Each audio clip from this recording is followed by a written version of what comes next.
Wuthering Heights by Emily Brontë, Chapter 23.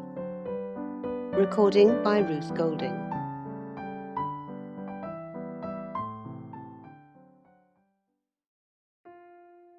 The rainy night had ushered in a misty morning, half frost, half drizzle, and temporary brooks crossed our path, gurgling from the uplands. My feet were thoroughly wetted, I was cross and low, exactly the humour suited for making the most of these disagreeable things. We entered the farmhouse by the kitchen way, to ascertain whether Mr. Heathcliff were really absent, because I put slight faith in his own affirmation. Joseph seemed sitting in a sort of Elysium, alone, beside a roaring fire, a quart of ale on the table near him, bristling with large pieces of toasted oatcake, and his black short pipe in his mouth. Catherine ran to the hearth to warm herself. I asked if the master was in. My question remained so long unanswered that I thought the old man had grown deaf, and repeated it louder. "Nay," he snarled, or rather screamed through his nose. "Nay, you mo go back where you come from." "Joseph!" cried a peevish voice, simultaneously with me, from the inner room. "How often am I to call you? There are only a few red ashes now. Joseph, come this moment." Vigorous puffs and a resolute stare into the grate declared he had no ear for this appeal. The housekeeper and Hareton were invisible, one gone on an errand, and the other at his work, probably. We knew Linton's tones, and entered. "Oh, I hope you'll die in a garret, starved to death," said the boy, mistaking our approach for that of his negligent attendant. He stopped on observing his error. His cousin flew to him. "Is that you, Miss Linton?" he said, raising his head from the arm of the great chair in which he reclined. "No, don't kiss me, it takes my breath. Dear me, papa said you would call," continued he, after recovering a little from Catherine's embrace, while she stood by looking very contrite. "Will you shut the door, if you please? You left it open, and those detestable creatures won't bring coals to the fire. It's so cold." I stirred up the cinders and fetched a scuttleful myself. The invalid complained of being covered with ashes, but he had a tiresome cough and looked feverish and ill, so I did not rebuke his temper. "Well, Linton," murmured Catherine, when his corrugated brow relaxed, "are you glad to see me? Can I do you any good?" "Why didn't you come before?" he asked. "You should have come instead of writing. It tired me dreadfully writing those long letters. I'd far rather have talked to you. Now I can neither bear to talk nor anything else. I wonder where Zillah is. Will you," looking at me, "step into the kitchen and see?" I had received no thanks for my other service, and being unwilling to run to and fro at his behest, I replied, "Nobody is out there but Joseph." "I want to drink," he exclaimed fretfully, turning away. "Zillah is constantly gadding off to Gimmerton since papa went. It's miserable. And I'm obliged to come down here. They resolved never to hear me upstairs." "Is your father attentive to you, Master Heathcliff?" I asked, perceiving Catherine to be checked in her friendly advances. "Attentive? He makes them a little more attentive, at least," he cried. "The wretches! Do you know, Miss Linton, that brute Hareton laughs at me. I hate him. Indeed, I hate them all. They are odious beings." Cathy began searching for some water. She lighted on a pitcher in the dresser, filled a tumbler, and brought it. He bid her add a spoonful of wine from a bottle on the table, and having swallowed a small portion, appeared more tranquil, and said she was very kind. "And are you glad to see me?" asked she, reiterating her former question, and pleased to detect the faint dawn of a smile. "Yes, I am. It's something new to hear a voice like yours," he replied. "But I have been vexed because you wouldn't come, and Papa swore it was owing to me. He called me a pitiful, shuffling, worthless thing, and said you despised me. And if he had been in my place, he would be more the master of the Grange than your father by this time. But you don't despise me, do you, Miss—" "I wish you would say Catherine or Cathy," interrupted my young lady. "Despise you? No! Next to Papa and Ellen, I love you better than anybody living. I don't love Mr. Heathcliff, though, and I dare not come when he returns. Will he stay away many days?" "Not many," answered Linton, "but he goes on to the moors frequently since the shooting season commenced, and you might spend an hour or two with me in his absence. Do say you will. I think I should not be peevish with you. You'd not provoke me, and you'd always be ready to help me, wouldn't you?" "Yes," said Catherine, stroking his long soft hair. "If I could only get Papa's consent, I'd spend half my time with you. Pretty Linton, I wish you were my brother." "And then you would like me as well as your father," observed he more cheerfully. "But Papa says you would love me better than him and all the world if you were my wife. So I'd rather you were that." "No, I should never love anybody better than Papa," she returned gravely. "And people hate their wives sometimes, but not their sisters and brothers. And if you were the latter, you would live with us, and Papa would be as fond of you as he is of me." Linton denied that people ever hated their wives, but Cathy affirmed they did, and in her wisdom instanced his own father's aversion to her aunt. I endeavoured to stop her thoughtless tongue. I couldn't succeed till everything she knew was out. Master Heathcliff, much irritated, asserted her relation was false. "Papa told me, and Papa does not tell falsehoods," she answered pertly. "My Papa scorns yours," cried Linton. "He calls him a sneaking fool." "Yours is a wicked man," retorted Catherine, "and you are very naughty to dare to repeat what he says. He must be wicked to have made Aunt Isabella leave him as she did." "She didn't leave him," said the boy. "You shan't contradict me." "She did!" cried my young lady. "Well, I'll tell you something," said Linton. "Your mother hated your father. Now then—" "Oh!" exclaimed Catherine, too enraged to continue. "And she loved mine," added he. "You little liar! I hate you now!" she panted, and her face grew red with passion. She did! sang Linton, sinking into the recess of his chair, and leaning back his head to enjoy the agitation of the other disputant, who stood behind. "Hush, Master Heathcliff!" I said. "That's your father's tale too, I suppose." "It isn't. You hold your tongue," he answered. She did, Catherine. She did. Cathy, beside herself, gave the chair a violent push, and caused him to fall against one arm. He was immediately seized by a suffocating cough that soon ended his triumph. It lasted so long that it frightened even me.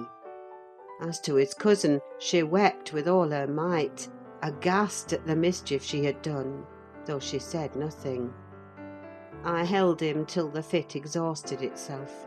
Then he thrust me away and leant his head down silently. Catherine quelled her lamentations also, took a seat opposite, and looked solemnly into the fire. "How do you feel now, Master Heathcliff?" I inquired, after waiting 10 minutes. "I wish she felt as I do," he replied. "Spiteful, cruel thing! Hareton never touches me. He never struck me in his life. And I was better today. And there—" His voice died in a whimper. "I didn't strike you," muttered Cathy, chewing her lip to prevent another burst of emotion. He sighed and moaned like one under great suffering, and kept it up for 1/4 of an hour, on purpose to distress his cousin, apparently, for whenever he caught a stifled sob from her, he put renewed pain and pathos into the inflections of his voice. "I'm sorry I hurt you, Linton," she said at length, racked beyond endurance. "But I couldn't have been hurt by that little push, and I had no idea that you could either. You're not much, are you, Linton? Don't let me go home thinking I've done you harm. Answer! Speak to me." "I can't speak to you," he murmured. "You've hurt me so that I shall lie awake all night, choking with this cough. If you had it, you'd know what it was. But you'll be comfortably asleep while I'm in agony and nobody near me. I wonder how you would like to pass those fearful nights." And he began to wail aloud for very pity of himself. "Since you are in the habit of passing dreadful nights," I said, "it won't be Miss who spoils your ease. You'd be the same had she never come. However, she shall not disturb you again, and perhaps you'll get quieter when we leave you." "Must I go?" asked Catherine dolefully, bending over him. "Do you want me to go, Linton?" "You can't alter what you've done," he replied pettishly, shrinking from her. "Unless you alter it for the worse by teasing me into a fever." "Well, then, I must go," she repeated. "Let me alone, at least," said he. "I can't bear your talking." She lingered, and resisted my persuasions to departure a tiresome while; but as he neither looked up nor spoke, she finally made a movement to the door, and I followed. We were recalled by a scream. Linton had slid from his seat onto the hearthstone, and lay writhing in the mere perverseness of an indulged plague of a child, determined to be as grievous and harassing as it can. I thoroughly gauged his disposition from his behaviour, and saw at once it would be folly to attempt humouring him. Not so my companion: she ran back in terror, knelt down and cried, and soothed and entreated, till he grew quiet from lack of breath, by no means from compunction at distressing her. "I shall lift him on to the settle," I said, "and he may roll about as he pleases. We can't stop to watch him. I hope you are satisfied, Miss Cathy, that you are not the person to benefit him, and that his condition of health is not occasioned by attachment to you. Now then, there he is. Come away. As soon as he knows there is nobody by to care for his nonsense, he'll be glad to lie still." She placed a cushion under his head and offered him some water. He rejected the latter and tossed uneasily on the former, as if it were a stone or a block of wood. She tried to put it more comfortably. "I can't do with that," he said. "It's not high enough." Catherine brought another to lay above it. "That's too high," murmured the provoking thing. "How must I arrange it, then?" she asked despairingly. He twined himself up to her as she half knelt by the settle, and converted her shoulder into a support. "No, that won't do," I said. "You'll be content with the cushion, Master Heathcliff. Miss has wasted too much time on you already. We cannot remain 5 minutes longer." "Yes, yes, we can," replied Cathy. "He's good and patient now. He's beginning to think I shall have far greater misery than he will to-night, if I believe he is the worse for my visit. And then I dare not come again. Tell the truth about it, Linton, for I mustn't come if I have hurt you." "You must come to cure me," he answered. "You ought to come because you have hurt me. You know you have extremely. I was not as ill when you entered as I am at present, was I?" "But you've made yourself ill by crying and being in a passion. I didn't do it all," said his cousin. "However, we'll be friends now. And you want me? You would wish to see me sometimes, really?" "I told you I did," he replied impatiently. "Sit on the settle and let me lean on your knee. That's as mamma used to do, whole afternoons together. Sit quite still and don't talk. But you may sing a song if you can sing. Or you may say a nice long interesting ballad. One of those you promised to teach me, or a story. I'd rather have a ballad, though. Begin." Catherine repeated the longest she could remember. The employment pleased both mightily. Linton would have another, and after that another, notwithstanding my strenuous objections. And so they went on until the clock struck 12, and we heard Hareton in the court returning for his dinner. "And tomorrow, Catherine? Will you be here tomorrow?" asked young Heathcliff, holding her frock as she rose reluctantly. "No," I answered, "nor next day neither." She, however, gave a different response, evidently, for his forehead cleared as she stooped and whispered in his ear.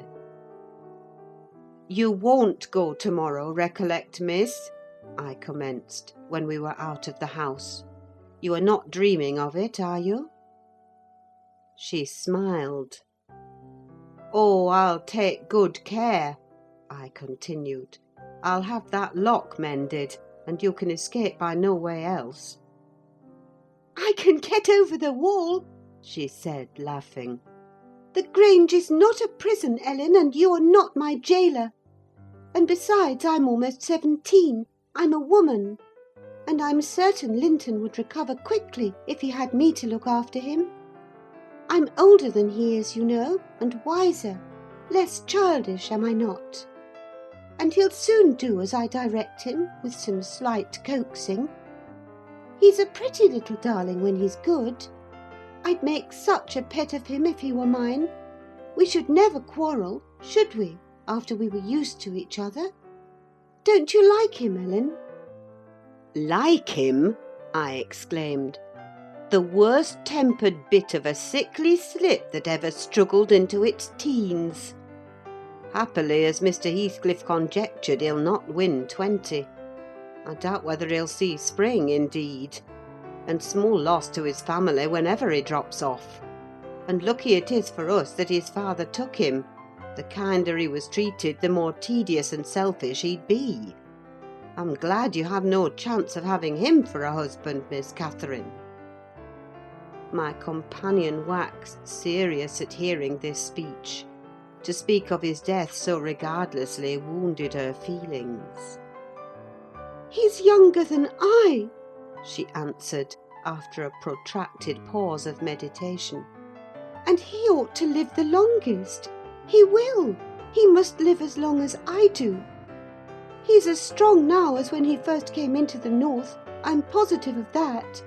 It's only a cold that ails him, the same as papa has. You say papa will get better, and why shouldn't he?" "Well, well," I cried. "After all, we needn't trouble ourselves. For listen, miss, and mind I'll keep my word.